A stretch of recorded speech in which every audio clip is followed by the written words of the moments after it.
안녕하세요. 올해로 결혼 2년 차가 된 여전히 새댁이 고픈 한 구독자입니다. 누구에게나 평생 간직하고 싶은 추억이 하나쯤은 있죠.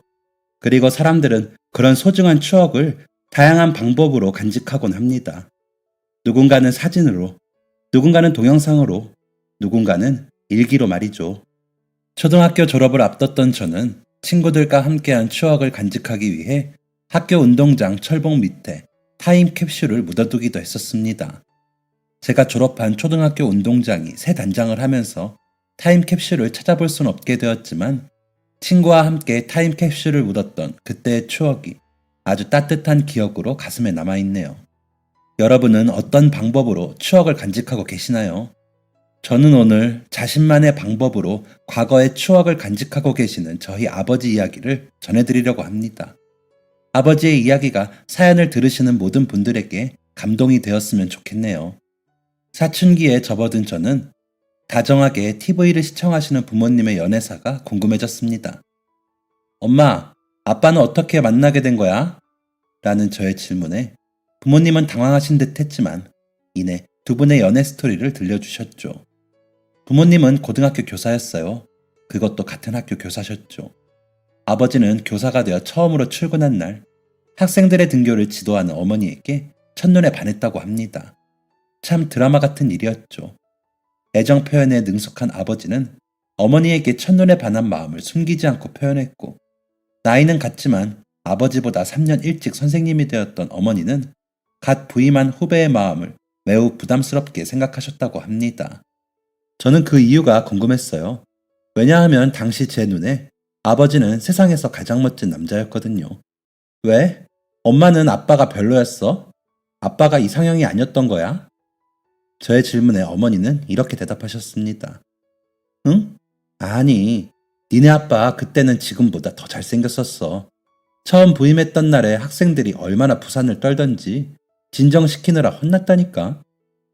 그럼 왜 아빠가 부담스러웠던 거야? 너무 잘생겨서?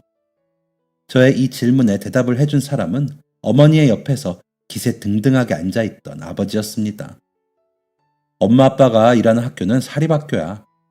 공립학교 선생님들은 주기적으로 학교를 옮기지만 사립학교 선생님들은 학교를 옮기는 경우가 별로 없어. 만약에 엄마랑 아빠가 사귀다가 헤어지게 되면 계속 얼굴을 봐야 하는 상황이 생기는 거지. 엄마는 그게 걱정됐었던 거야. 가사춘기에 접어든 저에게 어른들의 이야기는 조금 어려운 것이었지만 저는 부모님의 말을 이해하려고 노력했습니다. 그런데 어쨌든 엄마 아빠는 결혼까지 했잖아. 엄마는 아빠가 부담스러웠었다면서 왜 결혼까지 한 거야? 제 질문에 어머니는 가볍게 웃으며 이렇게 대답하셨습니다. 잘생긴 남자가 좋다고 쫓아다니는데 안 넘어갈 사람이 어딨어? 어머니의 말은 농담 반 진담 반이었습니다. 아버지는 무려 3년 동안이나 어머니를 쫓아다니셨다고 해요. 그 사이에 어머니는 진지하게 아버지를 앉혀놓고 이러지 말라며 설득도 해보고 일부러 매몰차게 굴어도 봤다고 했죠. 하지만 아버지는 포기하지 않았다고 합니다. 그런 아버지의 일관성 있는 모습에 어머니는 점차 마음을 열게 되셨고 어느 날 이런 생각을 하게 되었다고 해요. 곰곰이 생각해보면 너네 아빠는 한 번도 엄마를 기다리게 했던 적이 없었어. 항상 엄마 옆에 있었고 늘 한결같았지. 한 선생님은 뭐 하시나? 라는 생각이 문득 들면 곧장 연락이 왔고 학생들 때문에 속상한 일이 있으면 늘 곁에서 엄마를 위로해줬어. 한결같은 아버지의 모습은 어머니에게 신뢰를 가져다 주었고 어머니는 이 사람과 함께라면 행복할 수 있겠다 라는 생각으로 연애를 시작하게 되셨다고 합니다. 부모님은 1년간의 연애 후 결혼식을 올리셨습니다. 두 분이 결혼 소식을 학교에 알리자 학교의 동료 직원들의 반응은 대부분 같았다고 해요. 깜짝 놀라는 사람은 한 명도 없고 어쩐지 결혼할 것 같더라는 반응뿐이었다고 했죠. 학생들에게 사랑받는 선생님이었던 두 분은 학생들에게도 큰 축하를 받았다고 합니다. 결혼식을 올린 이후 두 분은 여일고 인꼬부부, 여일고 애처가라는 별명을 가지게 되었다고 해요. 그만큼 두 분의 사이가 좋았기 때문이었죠. 두 분은 부부를 지칭하는 아름다운 말이 누구보다 잘 어울리는 한 쌍이었습니다. 그렇게 행복한 연애와 신혼생활을 보내시던 부모님은 결혼한 지 얼마 되지 않아 저를 가지셨고 이듬해 저를 낳으셨다고 해요. 저희 가족은 매우 화목했습니다. 그리고 어머니는 늘 이렇게 말씀하셨어요. 우리 가정이 화목할 수 있는 건 모두 아버지의 노력 덕분이다. 저는 아직도 이 말에 전적으로 동의합니다. 어느 정도로 동의하냐면 저의 이상형은 아버지였어요. 아버지 같은 사람이 아니라면 절대 결혼하지 않겠다고 선언할 정도로 아버지는 다정하고 좋은 분이셨습니다.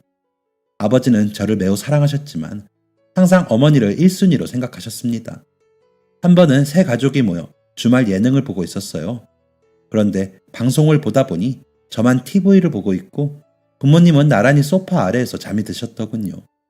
개의치 않고 TV를 보던 저는 어머니가 잠결에 다리 저려 라고 말씀하시는 것을 들었습니다. 평소 어머니가 혈액순환에 어려움을 겪고 계시다는 사실을 알고 있던 저는 소파에 있던 쿠션을 어머니의 다리 밑에 개어드리려고 몸을 일으켰습니다. 그런데 그때 어머니의 곁에서 낮잠을 주무시던 아버지가 벌떡 일어나시는 게 보였어요. 아버지는 비몽사몽한 상태로 어머니의 다리를 꾹꾹 주물러 주셨습니다.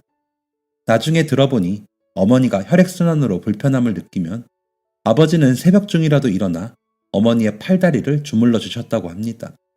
이게 다가 아니었어요. 과일을 좋아하지 않아서 과일을 입에도 대지 않는 아버지는 과일을 좋아하시는 어머니를 위해 항상 집 냉장고에 과일을 가득 채워 두셨습니다. 혹시라도 냉장고에 과일이 비어 있으면 한밤중에라도 나가 어머니를 위한 과일을 사오셨죠. 그런데 이런 다정한 부부에게도 싸움은 있기 마련입니다. 하지만 제 부모님은 다툼을 해결하는 방법을 아는 분들이셨어요. 아버지는 어머니와 의견이 맞지 않아 싸우게 되면 꼭 그날이 지나기 전에 화해를 하셨습니다. 무엇보다 아버지와 어머니는 단 한 번도 서로에게 큰 소리를 낸 적이 없으셨어요. 그런 부모님 아래에서 자란 저는 어른의 대화란 무엇인가, 성숙한 대화란 무엇인가를 어릴 때부터 배울 수 있었습니다. 감정을 앞세우지 않고 차분한 대화로 관계를 이어나가는 아버지의 모습은 곧 저의 이상형이 되었죠. 나를 낳아주신 부모님을 사랑하고 존경할 수 있다는 것은 정말 큰 축복이었습니다. 제가 교사라는 직업을 가지게 된 것도 부모님을 향한 존경심 때문이었죠. 부모님을 따라 교대에 진학한 저를 부모님은 매우 자랑스러워 하셨습니다. 그런데 20년 동안 행복했던 저희 가족에게도 위기가 찾아왔습니다. 아유, 또 속이 더부룩하네.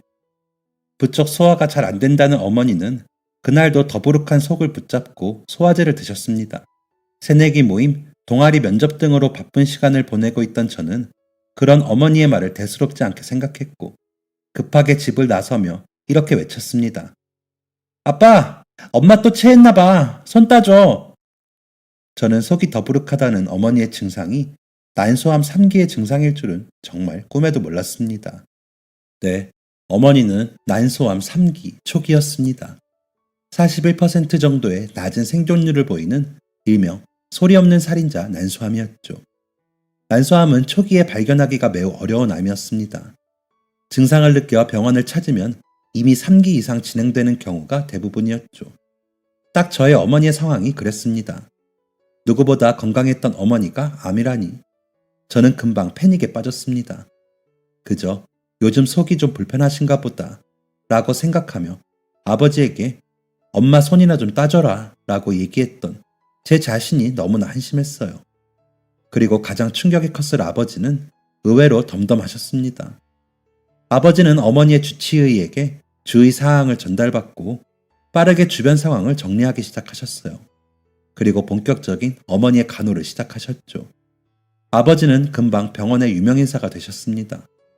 모든 병원 관계자들과 장기 입원 환자들은 입을 모아 이런 보호자는 본 적이 없다라며 아버지를 칭찬하셨죠. 아버지는 퇴근을 병원으로 하셨습니다. 일이 많아 늦게까지 일을 해야 하는 상황이면 일거리를 바리바리 싸들고 와서 병원에서 일을 하셨죠. 시험 문제 출제 등 부득이하게 학교에 남아 있어야 하는 상황이 아니면 아버지는 늘 어머니와 함께 저녁 시간을 보내셨습니다. 주말이 돼서 아버지와 함께 병원으로 찾아가면 모든 사람들이 저에게 와 아버지의 칭찬을 늘어놓았습니다. 저렇게 좋은 남편이 또 어딨어? 한 선생님네 딸내미는 꼭 저런 남자한테 시집가야 해. 그런 말 안 해도 아버지한테 사랑받고 자란 딸들은 좋은 집으로 시집 가. 걱정하지 말어. 제가 보기에도 아버지는 어머니에게 지극정성이셨어요. 아버지는 자신이 없는 시간대에 홀로 계실 어머니가 걱정되었는지 퇴근길엔 항상 어머니 담당 간호사님들과 의사 선생님께 드릴 간식이나 음료를 사오셨어요. 모두가 피곤한 시간, 우리 아내 잘 부탁드린다며 간식과 음료를 사오는 보호자를 마다할 사람이 어디 있을까요? 이런 아버지의 노력 덕분에 어머니는 어딜 가나 환영받는 병원 내 슈퍼스타가 되셨습니다. 어머니는 병원에 있는 시간이 길어지자 병실을 6인실로 옮기길 바라셨어요. 아버지는 어머니가 6인실로 병실을 옮기자 함께 병실을 쓰는 다른 환자들과 보호자, 간병인들도 챙기기 시작하셨습니다. 아버지의 노력은 어머니에게 고스란히 돌아갔어요. 아버지가 조금이라도 늦어지면 같은 병실을 쓰는 분들이 어머니의 잠자리를 봐주셨고, 귀한 것이 생기면 다른 사람들은 몰라도 저희 어머니만큼은 꼭 챙겨주셨죠. 어머니는 아버지의 사랑뿐만 아니라 병원 내 모든 사람들의 사랑을 받는 분이셨습니다. 하지만 주변 사람들이 어머니를 아낄수록 더욱 안타깝게 여겨지는 사실이 하나 있었어요. 바로 어머니의 건강 상태였죠. 수많은 사람들이 건강한 모습으로 병원을 떠나는 동안 어머니는 단 한 번도 퇴원을 하지 못하셨습니다.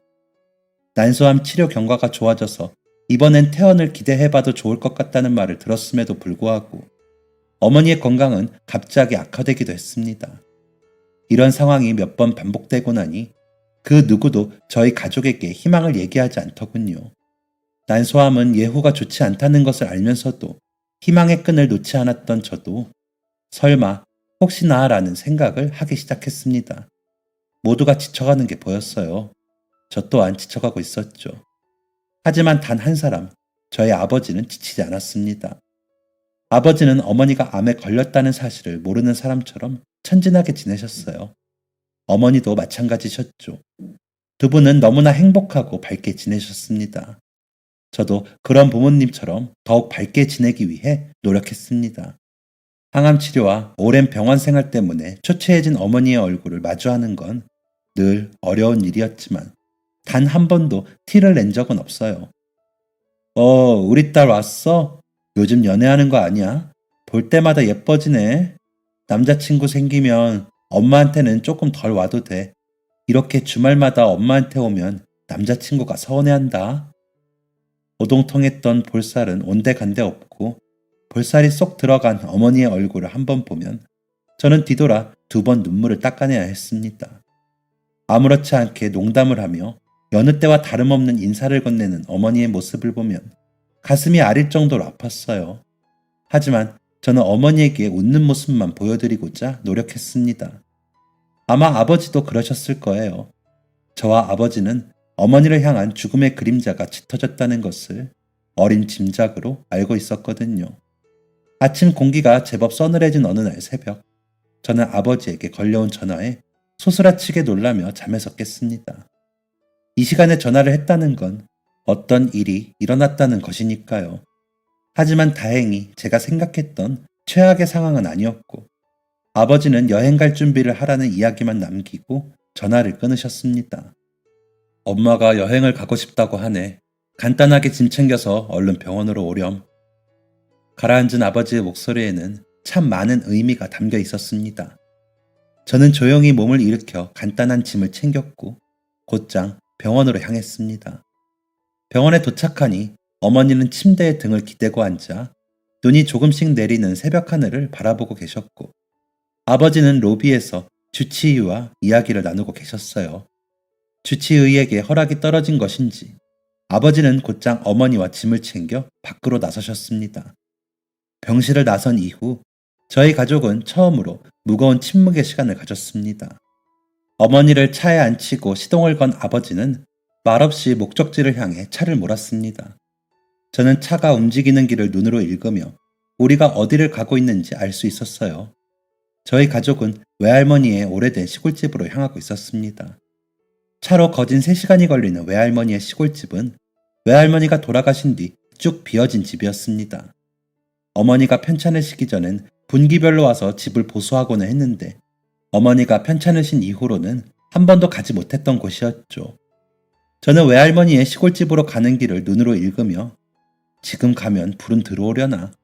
문도 좀 삐그덕거릴 텐데 먼지도 엄청 많을 거고 라는 생각을 했지만 그 생각을 입 밖으로 내진 않았습니다.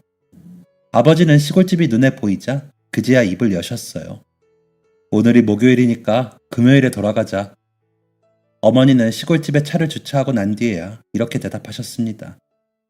응, 돌아가자. 목요일 새벽에 출발해 도착한 시골집은 여전히 손볼 곳이 많았습니다. 어머니는 아궁이 소트로 만든 음식이 먹고 싶다고 하셨고 저는 부랴부랴 장을 봐 어머니를 위한 식사를 준비했어요. 평소 드시고 싶은 음식을 잘 드시지 못한 어머니를 위한 특별한 만찬이었죠. 아버지는 저희 가족이 잘 수 있도록 오랫동안 불을 붙이지 않은 온돌방을 이리저리 손보기 시작하셨습니다. 그리고 어머니는 아버지가 따뜻하게 데워놓은 방에서 잠이 드셨어요. 요리가 완성되고 식사를 위해 어머니를 깨우려고 하자 아버지는 서둘러 저를 붙잡으셨습니다. 오랜만에 깊게 잠든 거야. 요즘은 진통제 없으면 잠도 못 잤어. 아무 진통제 없이 저렇게 편하게 잠든 게 정말 오랜만이니까 그냥 자게 두자. 결국 어머니는 제가 준비한 음식을 드시지 못했습니다. 저녁은 속이 좋지 않으시다며 걸으셨거든요. 그날 밤 저희 가족은 오랜만에 한 방에 누워 이런저런 이야기를 나눴습니다. 부모님의 옛날 이야기, 저의 어린 시절 이야기, 그리고 지금의 저의 이야기. 어머니는 제가 무슨 말만 하면 소리내서 웃으셨어요. 그리고는 신기하다는 듯 이런 말을 하기도 하셨습니다. 여보, 너무 신기하지 않아? 그 자그마했던 애가 벌써 며칠 뒤면 30이래. 세월 진짜 빠르다. 그렇지? 당신이랑 나도 이제 50이고. 아버지는 세월이 야속한 듯 아쉬워하시는 어머니의 손을 꼭 잡으며 여느 때와 다름없이 오글 멘트를 날리셨어요. 여보, 세월이 가는 게 아쉬워? 난 아니야. 나는 내년에 당신이 또 얼마나 아름다워질지 그게 너무 궁금해. 그래서 세월이 가는 게 기대돼. 저는 그 옆에서 소리쳤습니다. 와, 솔로는 서러워서 살겠어, 진짜. 인꼬부부 아니랄까봐 너무 오글거리네. 어머니는 이런 저의 외침이 들리지도 않으시는지 웃으며 아버지에게 대답하셨습니다. 그래, 벌써 이렇게 쭈글쭈글해졌는데도. 아버지는 어머니를 보며 가볍게 고개를 끄덕이셨어요. 어머니는 그런 아버지의 얼굴을 가볍게 쓰다듬으며 이렇게 말씀하셨습니다. 당신 그 젊고 잘생긴 얼굴은 어디 가고 이렇게 주름진 얼굴만 남았네. 이거 다 내가 만든 거지. 응, 당신 덕분에 웃느라 주름이 이렇게 많이 생겼어. 어머니는 이 대화를 끝으로 지친 듯 잠에 드셨고 저와 아버지는 까무룩 잠에 든 어머니의 잠자리를 살피고는 늦은 잠을 청했습니다. 또다시 새벽, 눈을 떠보니 어머니 아버지가 자리에 안 계시더군요. 저는 곧장 자리를 털고 일어나 부모님을 찾았습니다. 밖으로 나와보니 넓은 마당의 구석에 위치한 흔들 그네에 어머니와 아버지가 나란히 앉아 계시더군요. 엄마를 외치며 부모님에게로 한달음에 달려간 저는 순간 심장이 내려앉는 기분을 느꼈습니다. 저를 올려다보는 아버지의 눈에는 눈물이 한가득 맺혀 있었고 어머니는 그 곁에서 미소를 띤 채 눈을 감고 계셨어요. 난소암 투병 생활 10년 끝의 일이었습니다. 어머니는 어머니가 가장 사랑했던 장소에서 가장 사랑했던 사람의 품에 안겨 영영 돌아오지 못할 여행을 떠나셨습니다. 예상하고 있었던 이별인데도 왜 그리 힘든지 저는 그대로 주저앉아 하염없이 눈물을 흘렸습니다. 그런 저에게 아버지는 이렇게 말씀하셨어요. 내 엄마스러운 마지막이었어. 웃으면서 갔어. 아빠는 그걸로 충분해. 어머니의 장례는 빠르게 진행되었습니다. 아버지는 어머니의 장례식 내내 단 한 번도 울지 않으셨어요. 장례식을 찾아주신 손님들과 웃으며 대화를 하며 식사도 거르지 않으셨죠. 저는 그런 아버지가 마냥 안타까웠습니다. 와주셔서 감사하다며 방문객을 살피는 아버지의 속이 얼마나 골마 있을지 상상조차 가지 않았어요. 저는 그런 아버지가 늘 걱정이었습니다. 아버지는 어머니가 돌아가셨던 그 순간을 제외하고 한 번도 제 앞에서 속상한 마음을 드러낸 적이 없으셨거든요. 저는 늘 아버지에게 괜찮으시냐며 안부를 물었지만 그럴 때마다 아버지는 늘 웃으며 괜찮다고 대답하셨습니다. 그리고 아무렇지 않게 학교에서 학생들을 가르치시며 직장생활을 하셨어요. 장례식을 마친 뒤에도 아버지는 변함없으셨습니다. 딱 한 가지만 빼면 말이죠.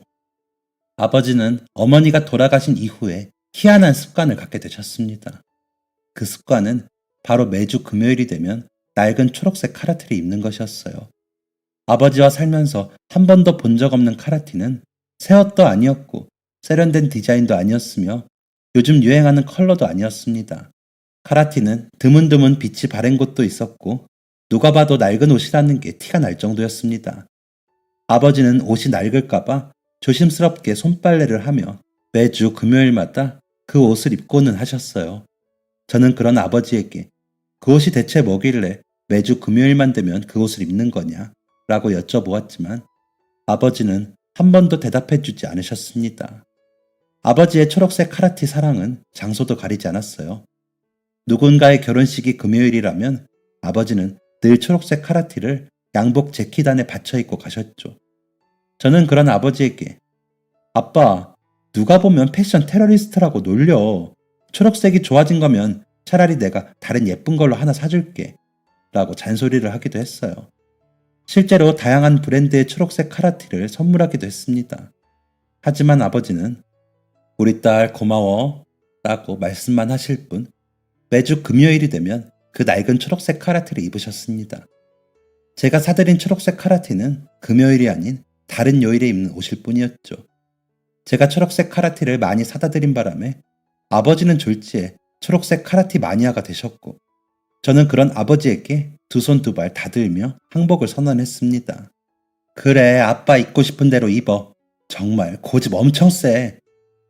여전히 아버지는 허허 웃으실 뿐이었습니다. 아버지와 초록색 옷으로 씨름을 하는 동안 시간은 정처없이 흘러갔고 저는 온전히 일상을 회복하게 되었습니다.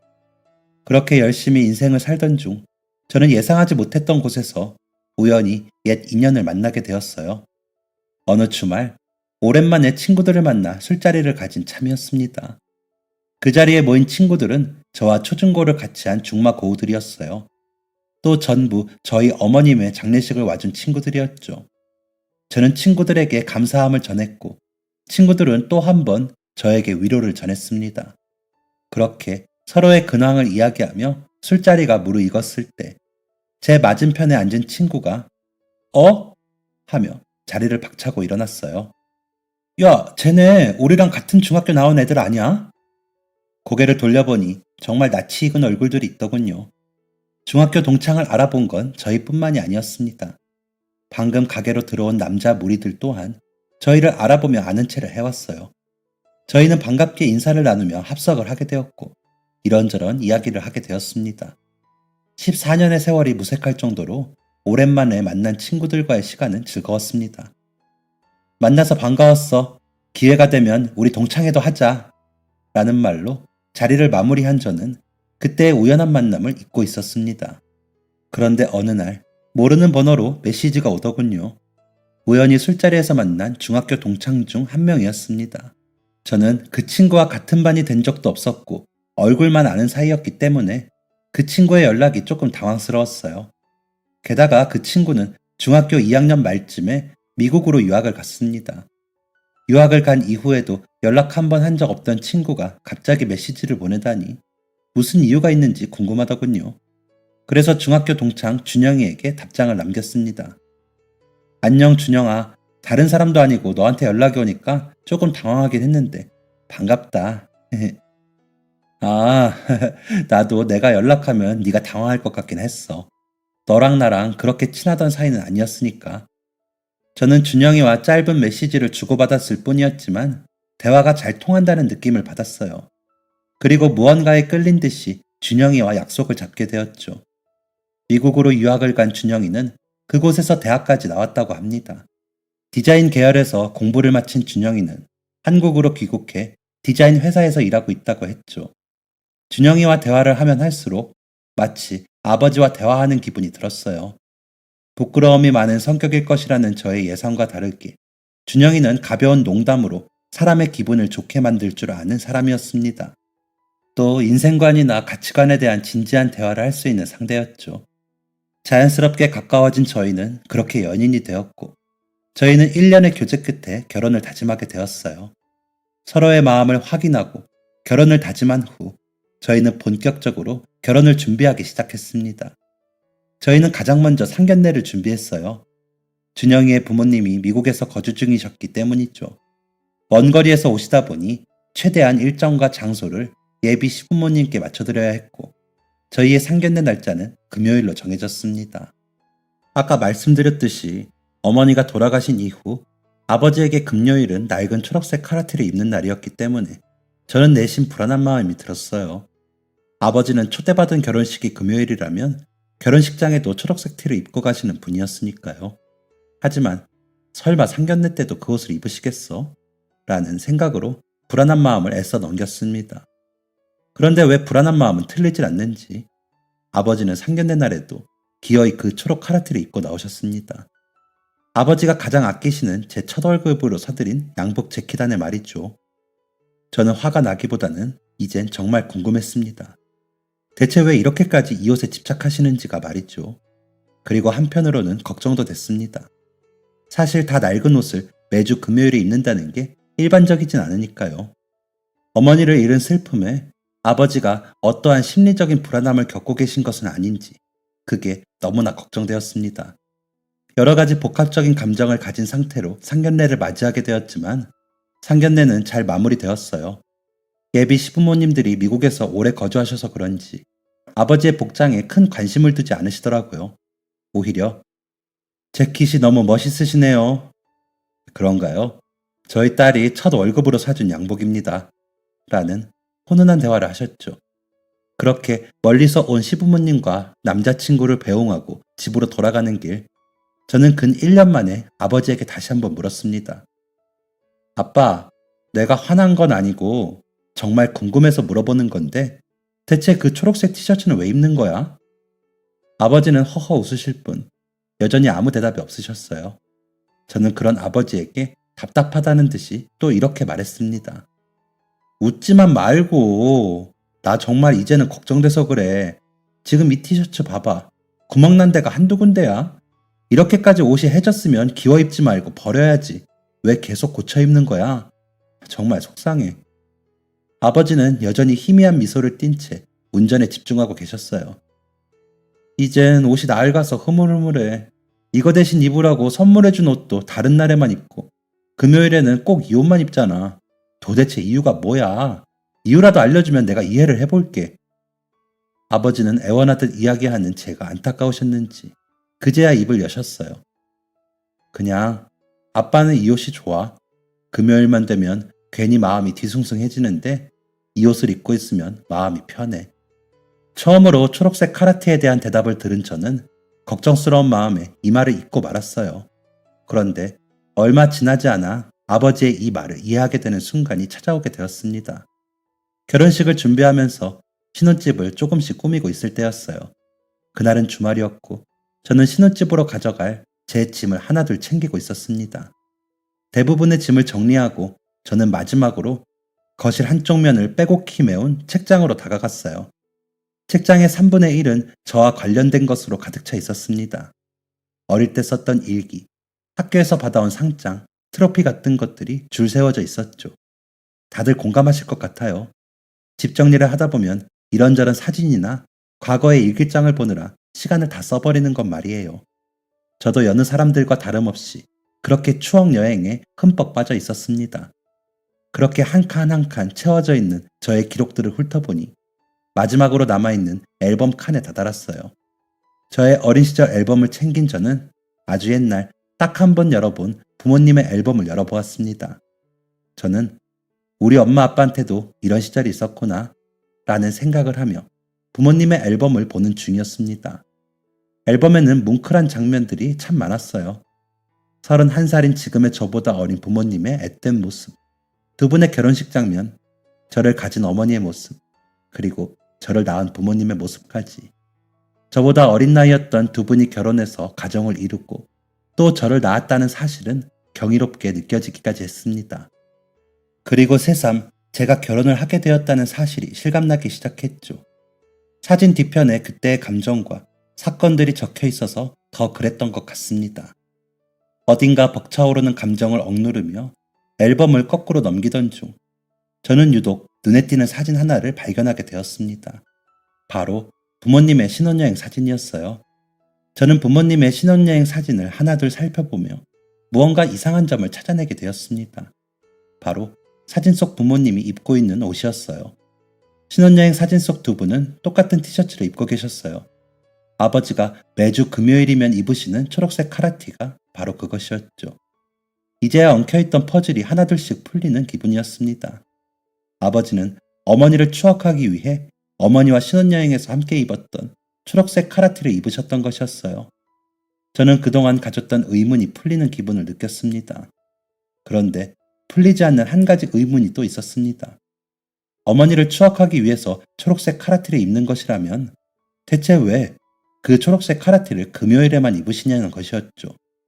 의문을 가지고 앨범을 덮으려던 찰나 저는 앨범 맨 마지막 페이지를 보게 되었습니다. 앨범 맨 뒷장의 빛바랜 종이에는 아버지의 필체로 어떤 날짜가 적혀 있었어요.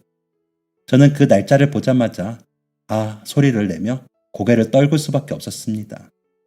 앨범 맨 뒷장에는 2018년 12월 28일 이라는 날짜가 적혀 있었고 그 뒤에는 금요일이라는 글자가 선명하게 적혀 있었어요. 저는 그제야 아버지가 왜 금요일만 되면 초록색 카라티를 입으셨는지 온전히 이해하게 되었습니다. 또한 상견례를 마치고 집으로 돌아오는 길에 아버지가 저에게 하셨던 말도 이해할 수 있었어요. 아빠는 이 옷이 좋아. 금요일만 되면 괜히 마음이 뒤숭숭해지는데 이 옷을 입고 있으면 마음이 편해. 저는 아버지에게 그리고 어머니에게 너무나 죄송스러웠습니다.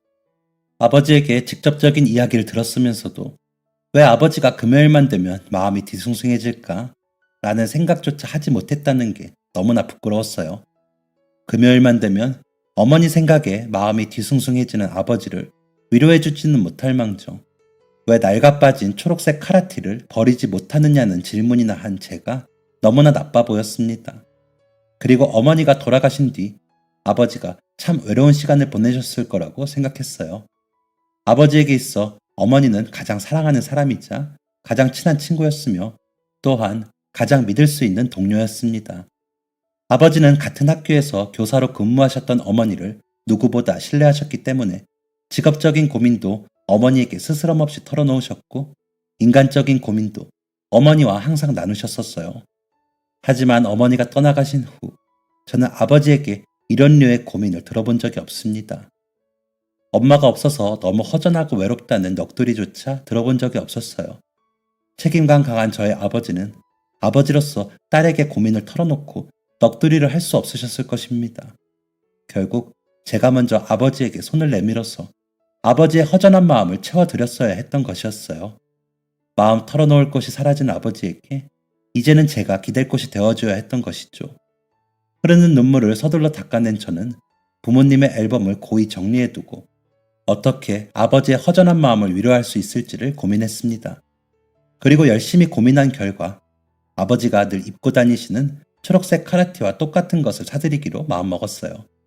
아버지 방으로 가서 아버지가 입으시는 초록색 카라티를 확인해 보았는데 브랜드 마크가 있어야 하는 자리에 마크가 제대로 보이지 않았습니다. 프린팅이 해져서 식별하기 어려운 상황이었어요.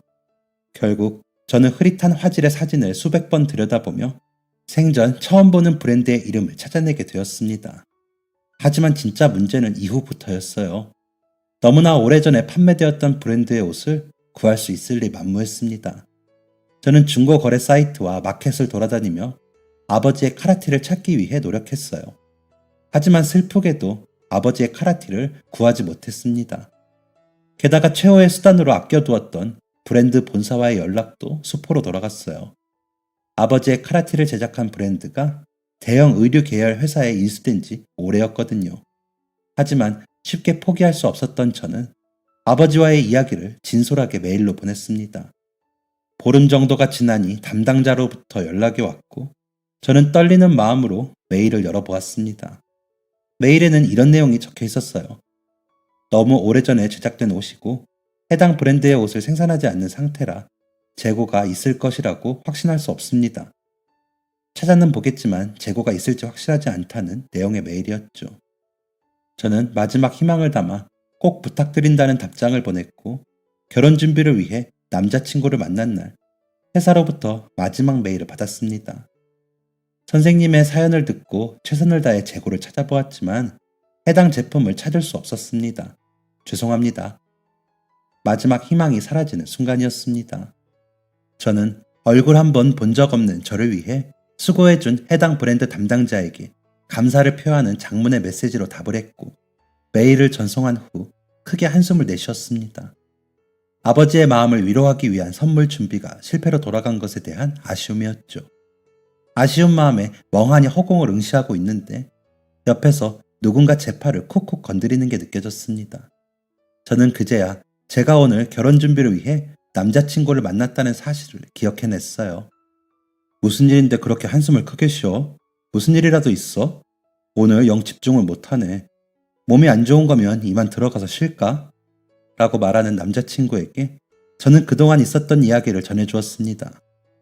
아, 장인어른이 초록색 카라티를 입으시는 이유를 알아낸 거구나. 이유를 알고 나니까 도저히 그냥 넘어갈 수가 없더라고. 아빠한테 의미 있는 선물을 하고 싶었는데 그게 안 돼서 너무 속상해. 저는 진심으로 속상한 마음을 담아 이야기한 것이었는데 남자친구는 그게 뭐가 문제냐는 듯이 저를 쳐다보며 이렇게 말했습니다. 응? 그게 왜 안 돼?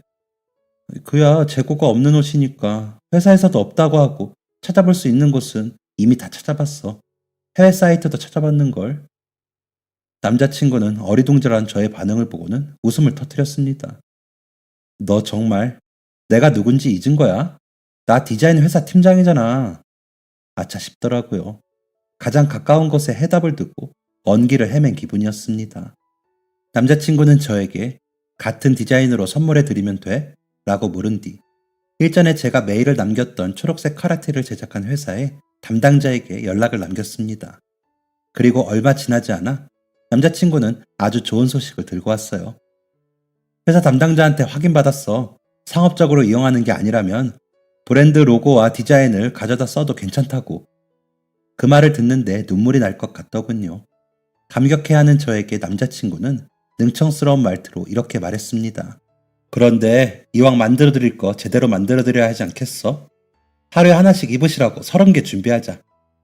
저는 30개는 너무 많다며 남자친구를 말렸지만 사랑스러운 사위의 선물인데 이 정도 사이즈는 돼야지 라며 너스레를 떠는 남자친구를 말릴 순 없었어요.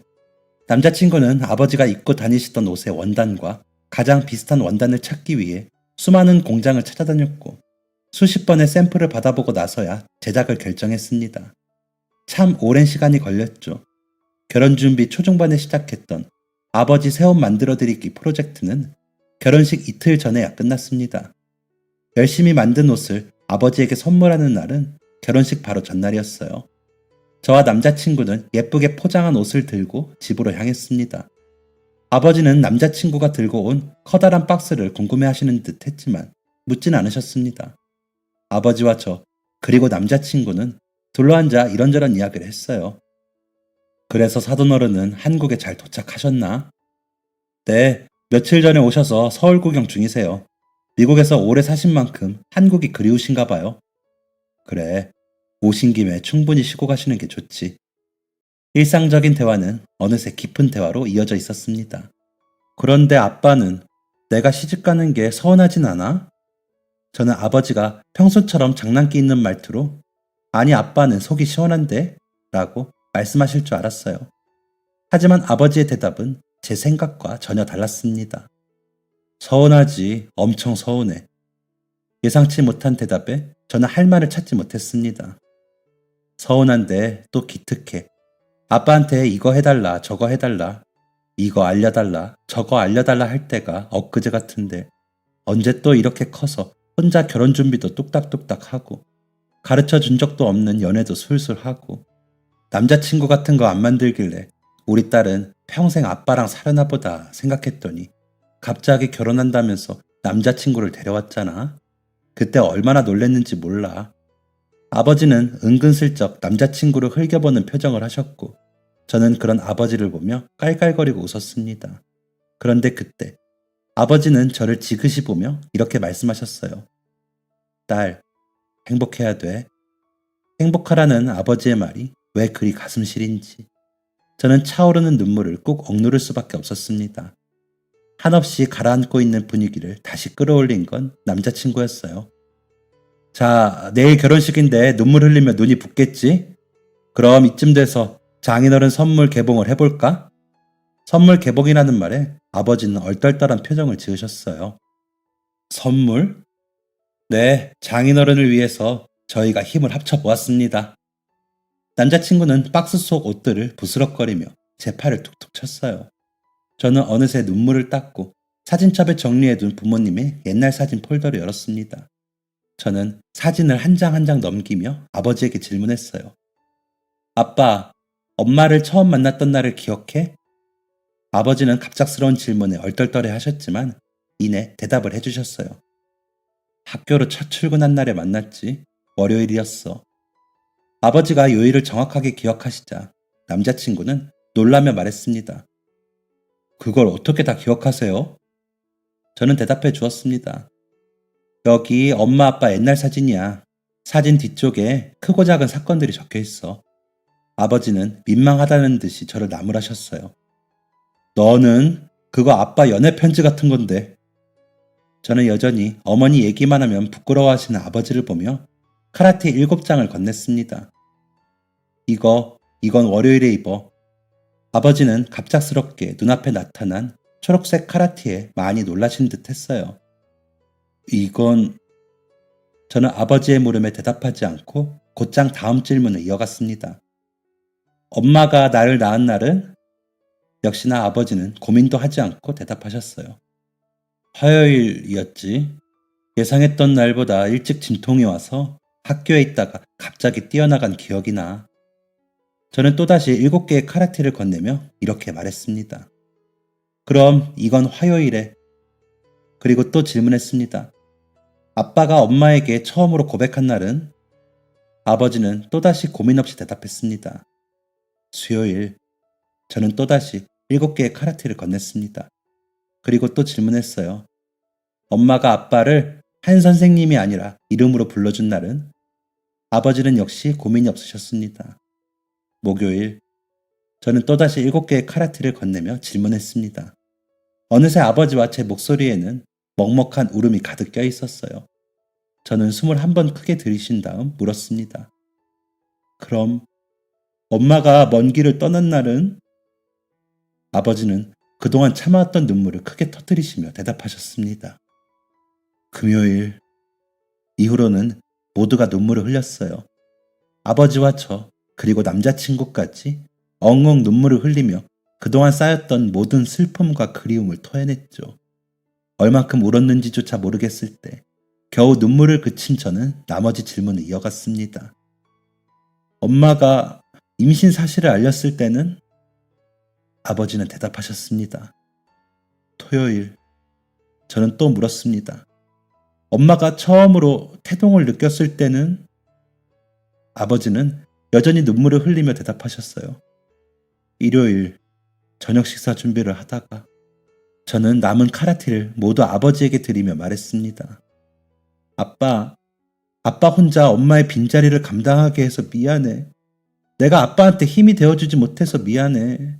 그리고 나를 이렇게 잘 키워줘서 고마워. 아빠는 정말 좋은 남편이고 정말 좋은 아버지야. 정말 고마워요, 아빠. 그리고 사랑해요. 이 말을 들은 아버지는 온 힘을 다해 저를 끌어안아 주셨습니다.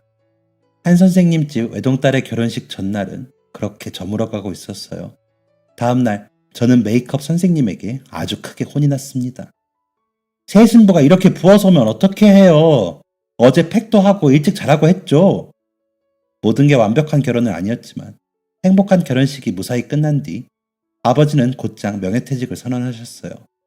알고 보니 아버지는 어머니가 돌아가신 이후부터 항상 퇴직을 바라오셨다고 합니다. 하지만 딸의 결혼도 안 한 상태에서 명예퇴직을 하기가 쉽지 않으셨던 것이었죠. 명예퇴직을 하던 당시 아버지의 연세는 만 60세였기 때문에 많은 동료들은 아버지의 퇴직을 안타까워했습니다. 한 선생님, 딱 2년만 더 하시지. 정년 퇴직하실 때까지 함께 할 수 있을 줄 알았는데 너무 아쉽네요. 동료분들의 아쉬운 소리를 들은 아버지는 짧은 대답을 남기셨어요. 아쉬우면 놀러와. 나 이제 카페 사장이야. 아버지는 정말 카페 사장이 되셨어요.